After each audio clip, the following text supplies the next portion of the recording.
Hi guys, we have a question here asked to the Muslim scholar, the characteristics of jinn. So let's see what the Fatwa Center scholar has to say. The question asked is, I want to know about jinns, where they live, how they live, their lifestyle, their bodily structure, their power, strength, what they eat, how they born, everything. Will you please inform me about them? And the answer says here, we cannot mention everything about the jinn in this fatwa. However, we would highlight briefly the points you asked about jinn. Jinn are subject to the commands of Allah, the same as human beings.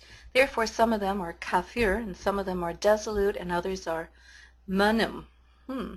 For more details, you may refer to the books written on the subject, and then he gives a list of books that you can read, and then picks up from there the points about the descriptions of the jinn. 1. Residents of the jinn, they live in the same earth where we live, but they live mainly in deserts, ruins, and impure places, such as toilets, garbage dumps, and graveyards. They also exist in abundance in markets. Okay? I don't know. I have no idea why they would want to live in markets. But, if you equate monsters and evil things, with graveyards, garbage dumps, and toilets, I think in reality you're probably thinking about germs and microorganisms and things like that. And in that case, those are evil things. But I think Islam, they took it a step further and they made it into, jinns as well. Okay, let's go on here. They also live in the same house where human beings live.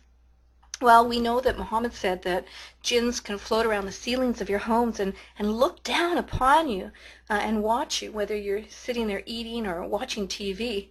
I just think it would be so frightening if you look up and see a jinn. Wow. You'd want to move out of your house, wouldn't you? But also, Muhammad, he said that jinns can have sex with you in your bedrooms. And I was thinking that's just amazing because, imagine a housewife, she goes into the bedroom and she finds her husband, forging sleep on the bed.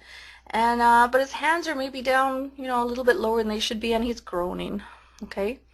What's she gonna think? He's gonna turn around, wake up, and say, "Hey, a jinn was having sex with me. I wasn't doing what you think I wasn't."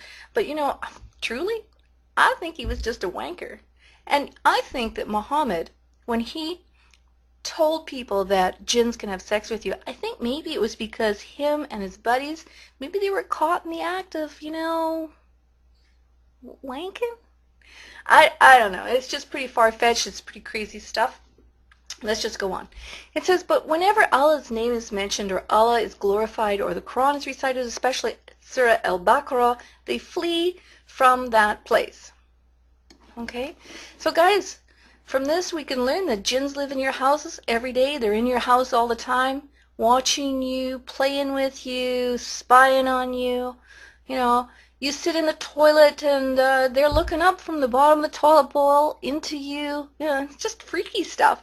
But you have to mention, the Quran in order to get them to run away. Don't forget to do that, all right? Their food, drinks, and lifestyle, jinn eat and drink, as proved in Sunnah, that the Prophet said that every bone in which Allah's name was mentioned would be full of meat for Muslim jinns. Okay, so now you know that Muslims can be jinns, or jinns can be Muslims, right? And I just find this kind of strange, that why would you want to be mentioning Allah's name so that you could produce invisible meat on a bone to give these jinns? It just doesn't make any sense. I know that you want to say they're your Muslim brothers and you're just feeding them, but I don't know, it's just too much. Okay, let's read. And dung of animals becomes food for their cattle. What? Since when did jinn become farmers? They've got cattle now? They've got their own farms? Okay, what else? For this reason, the Prophet prohibited using bones and animal dung to cleanse oneself. Okay. Guys, who uses poop to clean off your poop? Only Muhammad, right? Only Muhammad would teach something like that. Okay, the prophet said, "Do not cleanse yourself with bone or dung, because they are the substance of your brothers from amongst the jinn." Okay. What else can we learn? The devil eats and drinks with his left hand. All right. Well, I think that in some of these Middle Eastern countries that were, um, suffering poverty and ignorance and lack of education, historically, I think that, they probably had, more buckets of water perhaps beside their bathroom places. And they didn't have anything else to wipe and cleanse themselves with. So I think that they use water. I've heard that some countries even do that today. They'll use just a bucket of water with their hand, and then they'll wash themselves. So I can see why, if they don't have any soap, they'd want to, just probably just use one particular hand for that. Luckily and fortunately for the rest of us, we have soap now, and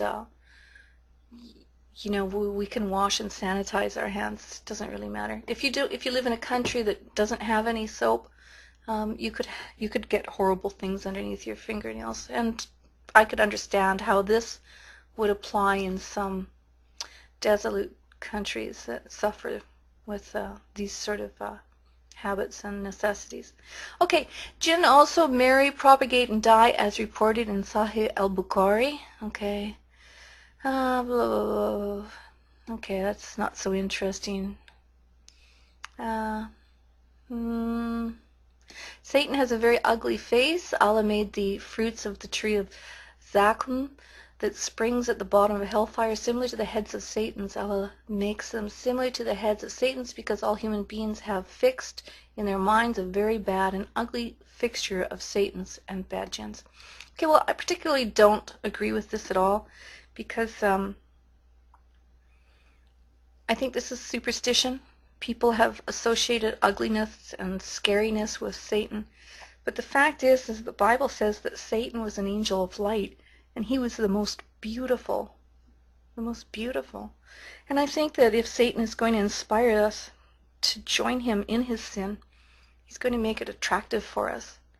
He's not going to make it unattractive and scary, because we'll run the other way. Instead, he's trying to make us run to him. And that's why we fall into sin, because we fall into temptation. So disagree with this verse 100%. Okay, let's see. Jinns are made able to adopt new forms and shapes. Oh yes, like the shape of a dog and a black cat and a crow and a bird, right? All that stuff. Snakes. What else? What else? Okay. Well, you know what? I think... Oh, here we go. Satan also can adopt the shape of a human being and an animal, especially the shape of a black dog. Okay, well, you can read the rest of that. I think that's enough. And, well, I'll just end with this. They do come in different types of forms, but you will never see the original form of a jinn. What kind of forms? Black cats? Black donkeys?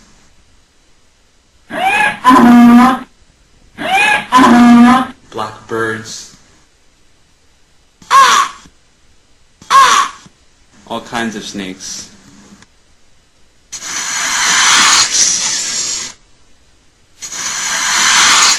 And especially black dogs. This is a Muslim saying that you, not me. So I don't want anyone to accuse me of anything. You will notice that all those bad genies, they are coming to you in a form of a black animals.